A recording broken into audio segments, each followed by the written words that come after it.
तुम्हारा वक्त आ गया है। पृथ्वी लोक पर तुम्हारा और तुम्हारी पत्नी का साथ यहीं तक था। अब तुम्हें मेरे साथ चलना ही होगा। सुदामा सड़क पर खड़े होकर यमराज के सामने रोने गिड़गिड़ाने लगता है और तभी एक तेज रफ्तार ट्रक आकर उसे कुचलकर चली जाती है और सुदामा की मौत हो जाती है। सुदामा अब भी यमराज के सामने अपनी जान की भीख मांग रहा होता है। दया करे यमराज जी। अब कुछ नहीं हो सकता, तुम्हें मेरे साथ चलना ही होगा। यमराज सड़क पर सुदामा की लाश की ओर इशारा करते हैं। सुदामा देखता है कि सड़क पर घायल अवस्था में उसकी लाश पड़ी हुई है। ये देखकर सुदामा जोर जोर से रोने लगता है। अब तो तुम्हें मेरे साथ चलना पड़ेगा।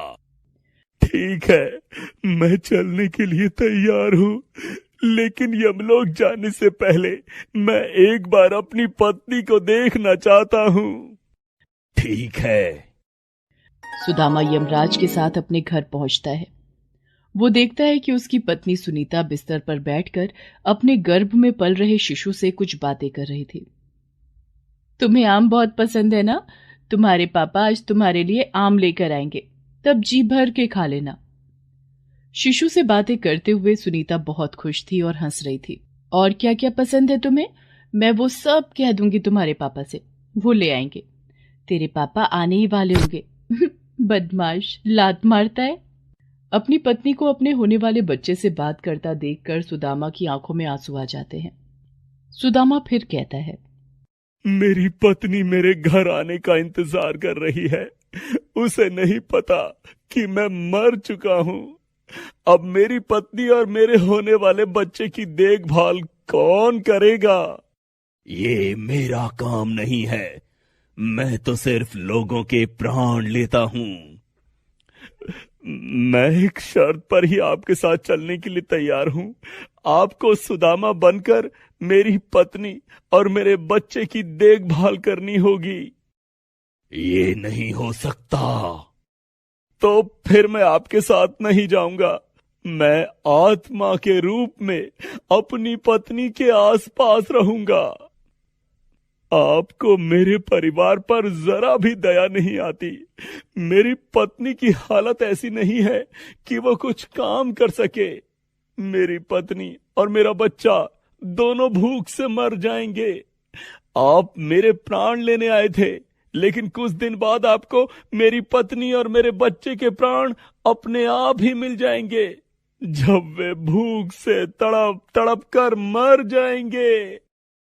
दूसरी तरफ सड़क पर पड़ी सुदामा की लाश को एक एम्बुलेंस आकर ले जाती है और सुदामा की लाश एक हॉस्पिटल के मुर्दा घर में रखी होती है।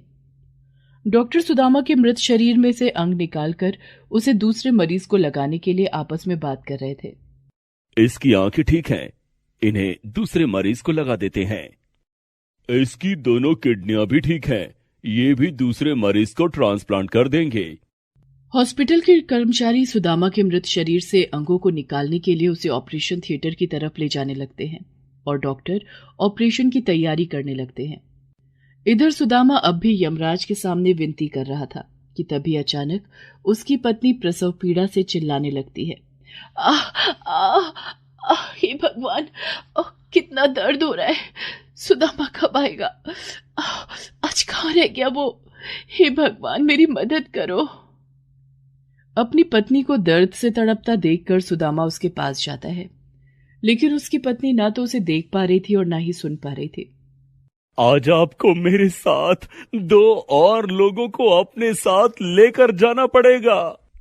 नहीं, मैं सिर्फ तुम्हें लेकर जाऊंगा। लेकिन अगर सही समय पर सुनीता को हॉस्पिटल नहीं पहुंचाया गया तो जच्चा और बच्चा दोनों की मौत हो सकती है। अगर आप इन्हें अपने साथ नहीं ले जाना चाहते हैं तो आपको इनकी जान बचानी होगी। ठीक है। यमराज सुदामा का रूप लेकर सुनीता के पास जाते हैं। तुम परेशान मत हो सुनीता, मैं आ गया हूँ। और यमराज सुनीता को रिक्शे पर बिठाकर खुद रिक्शा चलाकर उसे हॉस्पिटल ले जाते हैं। सुदामा के रूप में यमराज सुनीता को उसी हॉस्पिटल में ले जाते हैं जहां पहले से सुदामा का मृत शरीर ऑपरेशन के लिए ऑपरेशन टेबल पर रखा हुआ था। सुदामा के रूप में यमराज सुनीता को हॉस्पिटल के सामने रिक्शे पर ही छोड़कर गायब हो जाते हैं। सुनीता दर्द से बेहद चिल्ला रही थी। आह आह आह। सुनीता की बुरी हालत को देखकर हॉस्पिटल की नर्स उसकी डिलीवरी के लिए जल्दी से डॉक्टर को बुलाती है और सुनीता के ऑपरेशन के लिए नर्स उसे ऑपरेशन थिएटर में ले जाती है।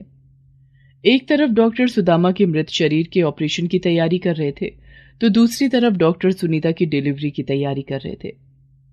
सुदामा फिर यमराज से कहता है, मेरा बच्चा मेरा चेहरा भी नहीं देख पाएगा। मेरी पत्नी मेरी मौत का सदमा कैसे बर्दाश्त कर पाएगी?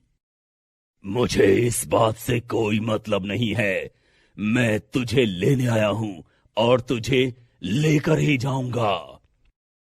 तो फिर एक शर्त है। कैसी शर्त? अगर मेरी पत्नी को लड़का हुआ तो आप मेरी आत्मा को मेरे बेटे के शरीर में डाल देना। इस तरह से मैं बेटा बनकर अपनी पत्नी के पास भी रहूंगा। ठीक है, मुझे मंजूर है। इधर डॉक्टर सुदामा के मृत शरीर का ऑपरेशन करके उसके अंग निकाल देते हैं और दूसरे मरीज को लगाने की तैयारी करते हैं। उधर सुदामा की पत्नी सुनीता एक बहुत ही सुंदर बेटे को जन्म देती है।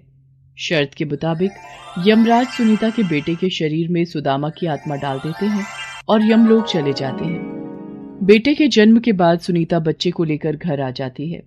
सुदामा के लौट के नहीं आने का दुख उसे बेहद सता रहा था।